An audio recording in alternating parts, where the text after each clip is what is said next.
कैसे हैं दोस्तों? उम्मीद है बढ़िया ही होंगे। चलिए कुछ सवाल ले लेते हैं। बता देते हैं कौन-कौन से लेंगे। एक तो बाइबल और कल्कि का लिंक कितना सही है? दूसरा, एओनाय का भविष्य और उनका कल्कि जी के साथ रिश्ता। तीसरा, क्या मैं कोई पॉडकास्ट करूं या ना करूं? चौथा, कल्कि तक पहुंचा कैसे जाए? बस ये सब आप ही लोगों के सवाल हैं। कल्कि का बाइबल से क्या रिश्ता है? कुछ है और बहुत सारा नहीं है। देखिए, एक बात समझिए, आपने जो भी शिक्षा ली है, जो भी अपने ईश्वर के बारे में ग्रहण किया है, वो एक पात्र है आपकी समझ का। आपके हिसाब से ईश्वर या उसकी शक्तियां लेकर आने के वही पैमाने हैं। तो अगर कोई भी आदमी अगर किसी भी पंथ या समुदाय या रिलीजन के बारे में कुछ अलग बोलता है, तो जरूरी नहीं कि वो जिनके खिलाफ बोला गया है, उन्हें पसंद आए ही। पर समस्या एक है, फिर घूम फिर कर। हर रिलीजन में एक आदमी ऐसा बता रखा है, जो पूरी धरती लेगा ही। तो बताइए कितने आदमी आएंगे जो पूरी धरती लेंगे? केवल एक ही आएगा। अब उसे आप कुछ भी बुला लो, कैसे भी बुला लो। मैंने देखा है जो लोग बाइबल से ज्ञान ले रहे हैं, चाहे कुछ हो, चाहे उनका असली ज्ञान का आधार वही हो, वो इन शब्दों पर ज्यादा टिके रहते हैं। जैसे एंटी क्राइस्ट या फिर पहले कोई विलन आएगा ही, वो इतना शक्तिशाली होगा। वो इसे नोस्ट्राडेमस की भविष्यवाणियों से कनेक्ट कर देते हैं। नास्ट्रोदामस ने पता है एक शब्द और इस्तेमाल किया था। उस शब्द का नाम था प्लस अल्ट्रा। मतलब हुआ इस शब्द का जो सभी से पार हो। एक ऐसा इंसान आएगा। अब आते हैं बाइबल कितनी सही है कितनी नहीं। जीसस मानवता के लिए बहुत कुछ करते हैं, बहुत जुर्म और क्रूरता सहते हैं। जीसस की कहानियों में एक विलन की गुंजाइश है, कली की, दज्जाल की, सबकी। कृष्ण की कहानियों में किसी की गुंजाइश नहीं है, न किसी कली की न किसी दज्जाल की। आपको पता है मैं रिलीजन शब्द क्यों इस्तेमाल कर रहा हूं, धर्म क्यों नहीं? क्योंकि दोनों के अर्थ अलग अलग हैं। इस समय इस रिलीजन शब्द ही ज्यादा उपयुक्त होगा। कृष्ण मजबूर नहीं होते, मजबूर नहीं दिखाई देते, कठिन समय भी हंसते हंसते झेल लेते हैं और जो गलत कर रहे हैं उन्हें निबटा भी जाते हैं। इस पूरे खेल में कल्कि के आने के बाद काली, दज्जाल या किसी भी विलन की कोई जगह नहीं है। एक आदमी आएगा जो दुनिया के हर पंथ, हर रिलीजन, हर भाषा, हर क्षेत्र को लेगा और सबको स्वीकार भी होगा। अब आप बाइबल लेकर बोलो कि यहां तो ऐसा लिखा है, ऐसा कैसे हो सकता है? तो सुनो, बाइबल में अलग है, इस्लाम में अलग, हिंदुओं में अलग। किसी के भी विवरण एक दूसरे से सीधे तौर पर नहीं मिलते, भिन्नताएं हैं। आप ये नहीं कह सकते कि ऐसा लिखा है या समझ में आ रहा है तो ऐसा ही होगा। कोई मतलब नहीं है इन बातों का। दूसरा सवाल है एओनाई को लेकर या टेक्नोलॉजी को लेकर। कल की इनका इस्तेमाल करेंगे या नहीं करेंगे, कैसे कर सकते हैं, वगैरह वगैरह। इवोल्यूशन एक शब्द होता है, हिंदी में अर्थ नहीं पता इसका। पर उदाहरण देते हैं, आदमी ने पहिए का आविष्कार किया, उससे बहुत सी मशीन, आने जाने के साधन, पता नहीं क्या क्या बना लिया। आदमी ने आग का आविष्कार किया, पता नहीं कितने काम आई। ऐसे ही एओनाई या कोई भी टेक्नोलॉजी इवोल्यूशन का हिस्सा है। ये जो आने वाले समय का वर्ल्ड वॉर है और कल्कि का पूरा सफर, इसमें एओनाई का बहुत इंपॉर्टेंट रोल होने जा रहा है। जो भी कह रहे हैं कैसे कर सकते हैं या ये टेक्नोलॉजी डूब जाएंगी, ये फालतू की बातें हैं। तीसरा सवाल यह है कि क्या मैं कोई पॉडकास्ट कर लूं जिसमें आप लोगों के सवाल जवाब किसी के साथ बैठकर क्लियर कर दूं? यह सत्य है कि मैंने किसी को कांटेक्ट किया था, पर फिर वो बात आगे नहीं चल पाई। वो जिन्हें कल्कि के बारे में कुछ जानकारी है या युग परिवर्तन के बारे में कुछ भी जानकारी है, उन लोगों के पॉडकास्ट करते रहते हैं। बात हुई भी थी, पर फिर मैंने ही कदम पीछे खींच लिए थे। अगर वो इस चैनल को देखते होंगे, तो उनके लिए भी बोले देता हूं कि मैंने ऐसा क्यों किया था, नहीं तो बाकी जो ऑडियंस अपनी समझने वाली होगी, वो तो समझ ही जाएगी। पहले तो मैं ये समझकर चलता हूं कि अगर आप कल्कि के टॉपिक को इतने समय से कवर कर रहे हैं, तो फिर आपका आध्यात्मिक ज्ञान, मेंटल लेवल और इस टॉपिक की समझ एक साधारण मनुष्य से बहुत ऊपर होगी। तो मैं जो बोलना चाह रहा हूं शायद आप समझ जाओगे। मेरी नजर में कल्कि जी का टॉपिक चर्चा का विषय नहीं है। किसी आदमी ने कल्कि के बारे में सारे किताबें, सारे ग्रंथ, सबसे ज्ञान ग्रहण कर लिया। उससे वो कल्कि के बारे में सही नहीं जान पाएंगे। वो सवालों के जवाब अच्छा दे लेंगे, वो पॉडकास्ट या इंटरव्यू अच्छा दे लेंगे, तर्क वितर्क भी सही कर लेंगे, पर वो कल्कि के बारे में कुछ भी बता नहीं पाएंगे। बहुत से लोगों के साथ ऐसा हो रहा है, एक से एक ज्ञानी के साथ। माया खेल रही है। कारण भी आपको बता देते हैं। देखिए, सवाल अगर आपके मन में है और अगर आप काबिल है तो ऐसा नहीं होगा कि जवाब हम नहीं देंगे। जवाब सारे देंगे। पॉडकास्ट से हमने क्यों कदम खींचे, हम बस उनका जवाब दे रहे हैं और करेंगे तो कैसे करेंगे, वो भी बता रहे हैं। हाँ, तो कल्कि के बारे में लिखित ज्ञान लेकर ये लोग क्यों भटक जाते हैं और क्यों सही नहीं बता पाएंगे, समझिए। कल्कि के बारे में जितना भी ज्ञान है वो कल्कि की परछाई तक पहुंचने के लिए हे कल्कि तक नहीं। लोगों को बस इतना आभास दिलाने के लिए है कि कल्कि आएंगे। क्या-क्या सिचुएशन हो सकती है? ऐसा नहीं है वो चीजें गलत लिखी गई है, पर वो सेकेंडरी हैं, प्राइमरी नहीं। प्राइमरी है कल्कि की शक्तियां, वो सोल ये किस शरीर में है। किसी के माता-पिता का नाम विष्णुयश होने से कोई कल्कि नहीं सिद्ध होगा, पर जिसके पास भी वो शक्तियां हैं और वो कर्म कर देगा, फिर उसके माता-पिता का नाम क्या हो, क्या फर्क है? उन सारी बातों को केवल वही सुलझा सकता है जो कल्कि है। अब होता क्या है, मैंने लोगों के साथ, ज्ञानियों के साथ, जो भ्रम में जी रहे हैं या फिर वो जो निस्वार्थ भाव से प्रभु का इंतजार कर रहे हैं, सबके साथ मैंने एक बात देखी है। वो सब चिन्हों पर, भविष्यवाणियां पर बहुत जोर रखते हैं। उनके सवाल ही चिन्हों से, प्रतीकों से शुरू होते हैं। मेन जो बात करूंगा, वो इन टॉपिक पे नहीं करूंगा। मेन करूंगा एनर्जी के लेवल पर। अर्थात ये मतलब हुआ कि कब क्या होने वाला है, हो सकता है और हो जाएगा। क्या नहीं हो सकता, क्या नहीं होगा। तो इस केस में क्या होता है, बात बहुत सीधी-सीधी हो जाती है। कल की कब तक प्रकट होंगे? मेरा जवाब इस साल के खत्म होने से पहले दुनिया को आभास हो जाएगा, कल की आ चुके। आप नाम भी जान जाओगे, चेहरा भी देख लोगे। और अगर आपके मन में जरा सा भी भ्रम हो, तो भी उससे जरा सा भी फर्क नहीं होता, क्योंकि होना क्या है, वो देर सबेर सारी धरती ही उस सिस्टम का हिस्सा बनेगी।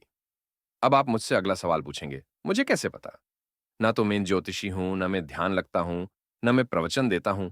बस कुछ ईश्वरीय कृपा ऐसी है कि बात गलत नहीं जाती, एनर्जी गलत नहीं कैच करते। तो आपका अगला सवाल होगा, मुझे कैसे पता? मैं अगर आपको इस सवाल का जवाब दूंगा तो फिर दिक्कत हो जाएगी। मुझे वो सारी प्रक्रिया खोलनी होगी कि कब कौन से स्टेप पर क्या होने जा रहा है, कैसे होगा क्या होगा। ये जितनी भी भविष्यवाणियां हैं, ये एक्चुअली असली कल्कि के लिए प्रोटेक्शन का काम भी करती हैं। इनकी वजह से कोई असली कल्कि तक पहुंच नहीं सकता। और जो भी असली कल्कि हैं, उन्हें काम करने का, सोचने का, चीजें रखने का समय मिल जाता है। अगला सवाल बनेगा, ईश्वर है तो फिर प्रोटेक्शन की क्या जरूरत? कोई जरूरत नहीं है प्रोटेक्शन की उन्हें। पर दो बातें हैं।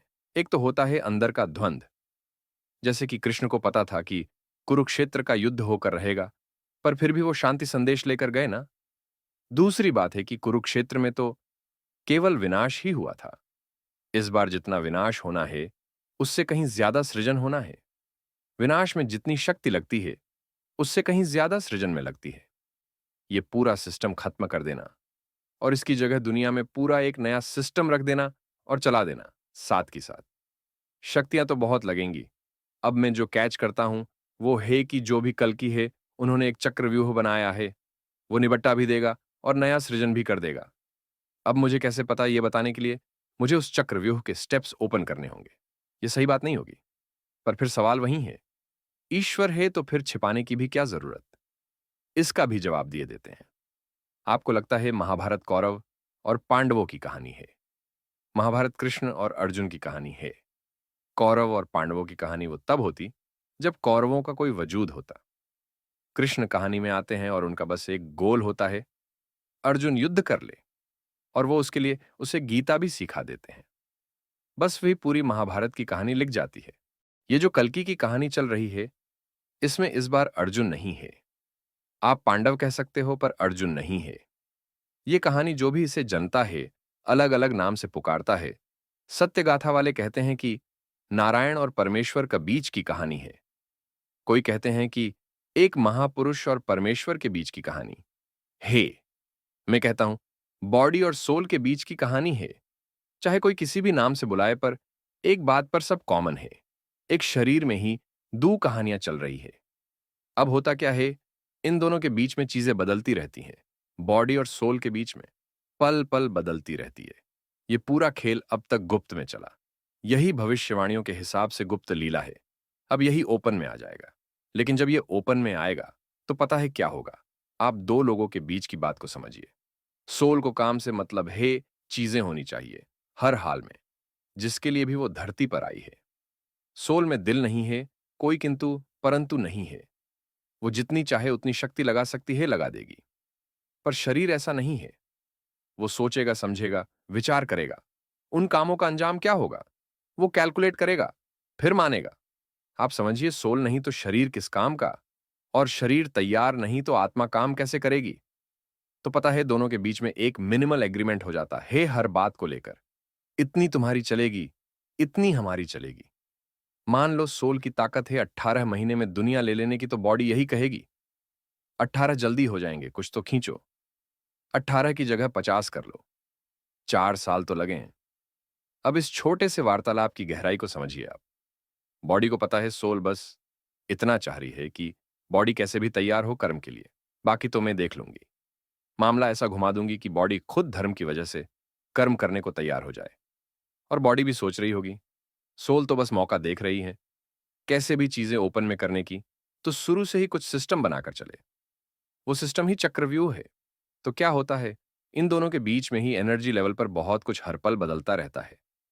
अब उस समीकरण में क्या नहीं बदलेगा, क्या बदल जाएगा, ये कुछ मुश्किल हो जाता है। फिर और समस्या बताते हैं आपको। हमने पॉडकास्ट से कदम क्यों खींचे। आप कोई भी कर्म करें, उसकी सफलता का एक स्केल होता है।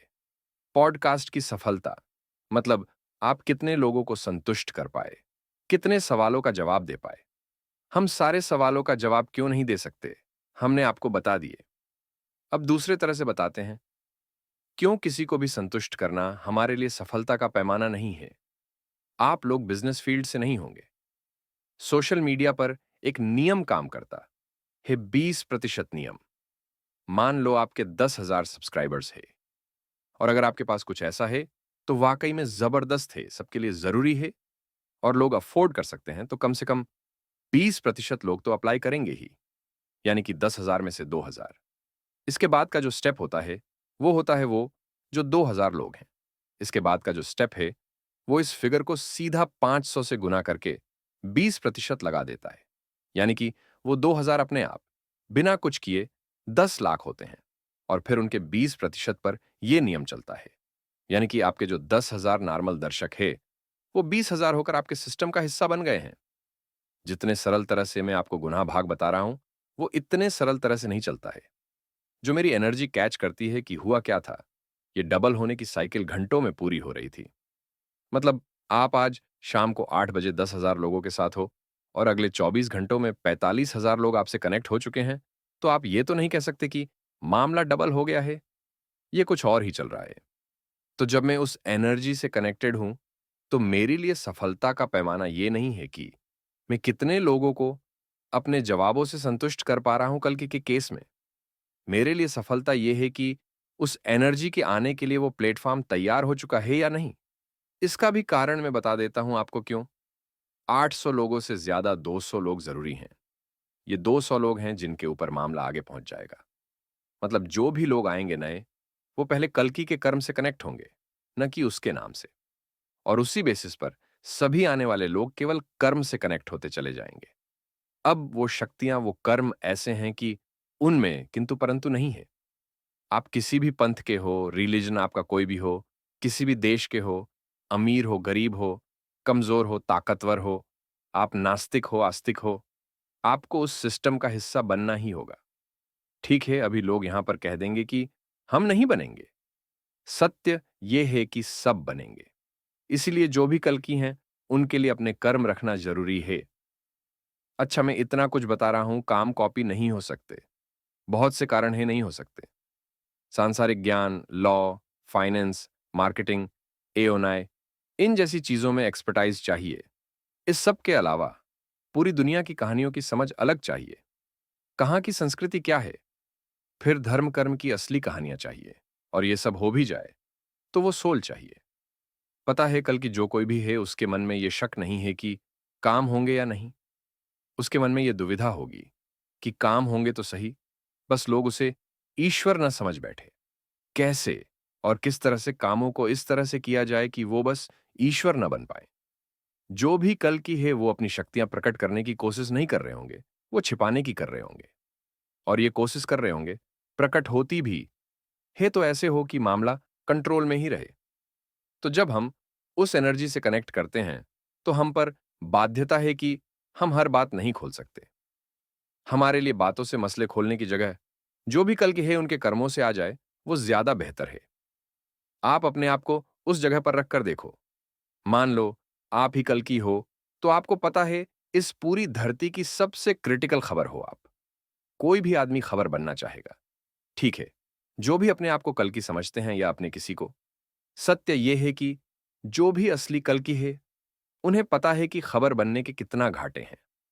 पर यह भी पता है कि कहानी ज्यादा दिन नहीं छिपाई जा सकती। फिर भी अपने आप को उस जगह पर रखकर देखिए। जो भी असली कल की है वो एक दिन में तो सारे धरत नहीं ले लेंगे।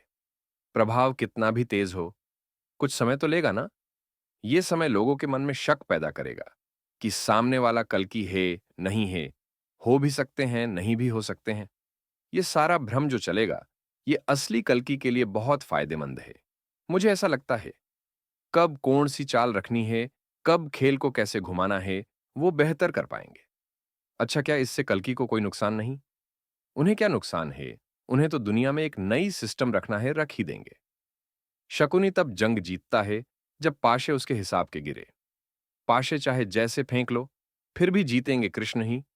ये कृष्ण के नियम है। ये जो चैनल है, ये हम जो बॉडी और सोल दोनों की एनर्जी कैच करते हैं, उनके बीच में एक बहस का नतीजा है। हमारा बस चलता तो ये चैनल हम कभी नहीं खोलते। तो हम आपके पॉडकास्ट के लिए, सवाल जवाब के लिए एक बहुत उपयुक्त पर्सन नहीं है। फिर जो जनता होती है, इस केस में ऑडियंस, वो एक आदमी नहीं है जिसे आपको संतुष्ट करना होता है। ये कई तरह के सोच विचार के लोगों का समूह होता है। इन्हीं में अहिल्या केवट, मीरा, सबरी, सुग्रीव भी होंगे। इन्हीं में रावण, कंस, दुर्योधन भी होंगे। आप एक कॉमन मैसेज सबके लिए नहीं दे सकते। पर जैसे ही आप कर्मों के साथ एंटर करते हो, तो रावण को उसके कर्मों का फल मिल जाता है और शबरी को उसके। तो जो भी कल की हैं उनके लिए कार्मिक रास्ता ही बेहतर है। हम कनेक्टेड हैं कुछ उस एनर्जी से, तो हमें भी उसी रास्ते पर चलना होता है। पर आप लोगों ने बहुत समय दिया हे कल्कि के टॉपिक को, मेहनत भी की है और कोई आपकी नीयत पर शक भी नहीं कर सकता। हम इतना खुलकर इसलिए बोल पा रहे हैं अब क्योंकि मामला अब कार्मिक जोन की तरफ एंटर कर रहा है। कई लोग हमारी दी हुई डेडलाइन रखकर बैठे हैं। कुछ तो चलो पॉजिटिव होंगे, पर बहुत से किसी और इंतजार में है। एक बात हम क्लियर कर देते हैं, हम बाध्य नहीं है। अगर हमें कोई भी आदमी नेगेटिव लगेगा, हम नहीं करेंगे उससे बात, हटा देंगे उसे। बाकी टॉपिक पर लौट कर आते हैं। कल्कि के आने में अब समय नहीं रहा। आप ये मान लीजिए कि आपने घर बना लिया है, बस पुताई चल रही है। पुताई हो जाएगी, आप घर में रहने चले जाओगे। पुताई नहीं भी होगी तब भी आप रह सकते हो। बस ऐसा ही कुछ मसला चल रहा है कहीं पर, धरती के किसी कोने पर। कुछ हल्के फुल्के डॉक्यूमेंट्स, कुछ आखिरी कंटेंट बस। नहीं तो हमें तो कोई देरी दिखाई नहीं दे रही। वो मामले कभी भी किसी भी पल खुल सकते हैं। एक सवाल आप ये पूछ सकते हैं कि पता कैसे चलेगा कि सामने वाला कल्कि है या वो कर्म कल्कि के ही हैं? कृष्ण ने पर्वत उठाया था। पूरा गांव उस पर्वत के नीचे गया था। जो कृष्ण से प्रेम करते थे वो तो गए ही थे, जो नफरत करते थे वो भी गए थे। एक होता है पुश मॉडल और एक होता है पुल। पुश में आप धकेलते हो चीजों को, अपना प्रचार प्रसार करते हो। पुल में क्या होता है? आपके पास कुछ ऐसा होता है जो लोगों को खींचता है। आपके कर्मों में, आपके व्यक्तित्व में, आपकी बातों में। वो जो कर्म आएंगे ना, उनमें यही खासियत है। वो देश को, दुनिया को, सारी धरती के हर आदमी को अपनी तरफ खींच लेंगे। कोई भी कल्कि से नफरत कर सकता है, कोई भी उनकी संस्कृति, उनके ज्ञान से नफरत कर सकता है। आ गई जलन। वो आदमी उस सिस्टम का हिस्सा न भी बनना चाहे, पर सत्य यह है कि उसका परिवार बनेगा। जो मैं एनर्जी कैच करता हूं, किसी के पास कोई ऑप्शन रहेगा ही नहीं। कोई 1 साल कह देगा मैं नहीं बनूंगा, 2 साल कह देगा, तीसरी तक बन जाएगा। संघर्ष कल्कि को नहीं करना है। संघर्ष उन्हें करना है जो माया में जी रहे हैं। वो अगर इस जिद में आ भी जाए कि हम नहीं बनेंगे, उनका परिवार बनेगा। आप लोग जो बोलते हैं ना, कई बार जो नहीं मानते, उसका क्या किया जाए? जो भी संविधान आ रहा है, धरती के हर आदमी को मानना ही होगा। तभी मुझे कोई फर्क नहीं होता कौन क्या कह रहा है। मेन पॉडकास्ट कर लूंगा, पर 3 बातें। कोई ये सवाल नहीं पूछे, मुझे ये सब कैसे पता? कोई कल्कि का नाम ना पूछे और मैं अपना फेस नहीं दिखाऊंगा। बाकी हर सवाल का जवाब दे दूंगा। और वो सब लेफ्ट कीजिए। अगर मैंने आपको अपना नंबर दिया है, तो आप पर भरोसा करके ही दिया होगा। आपको जिस सवाल का जवाब पूछना है, वो पूछ लीजिए। कल्कि का नाम क्या है? कब तक आएंगे एग्जैक्ट तारीख? क्या-क्या परिवर्तन आएंगे, नहीं आएंगे? हमें आप पर इतना भरोसा है। अगर हमने आपको नंबर दिया है तो कि आप पब्लिक नहीं करेंगे, तो जो भी सवाल हो दे देंगे, हम हर बात का जवाब। कई सवाल बहुत डिप्लोमेटिक होते हैं। उदाहरण के लिए, क्या मोदी जी के बाद कल्कि ही आएंगे? अगर मैं एक भविष्यकर्ता हूं, तो इस सवाल का जवाब दे सकता हूं, तुक्के मार सकता हूं। पर जब मेन कल्कि की एनर्जी से कनेक्टेड हूं, तो इस सवाल का जवाब पब्लिकली नहीं दे सकता। क्योंकि जो भी कल्कि हैं, वो अपनी और नेताओं की मीटिंग की रूपरेखा तय कर रहा होगा। कल्कि आएंगे, सबको हटा देंगे। ये लाइन दर्शक एरिया से सही लगती है, रोमांच पैदा करती है। पर अगर आप कल्कि के एंगल से देखेंगे, तो इसका जवाब वो या उनसे कनेक्टेड कोई भी आदमी रियलिटी में नहीं देगा। कारण यह है कि कल्कि भी कोई क्लेश नहीं चाह रहे होंगे, और जो नेता है वो भी नहीं। तो केवल दर्शकों के मजे के लिए तो क्लेश वाली लाइन नहीं राखी जा सकती ना। पर हाँ, ये सत्य है कि मोदी जी के बाद सत्ता कल्कि के ही हाथों में जाएगी यहां से। चलिए, मैंने शायद पूरे तो नहीं, पर कुछ बातों के जवाब तो दिए होंगे ही। चलिए दोस्तों, मिलते हैं अगले वीडियो में।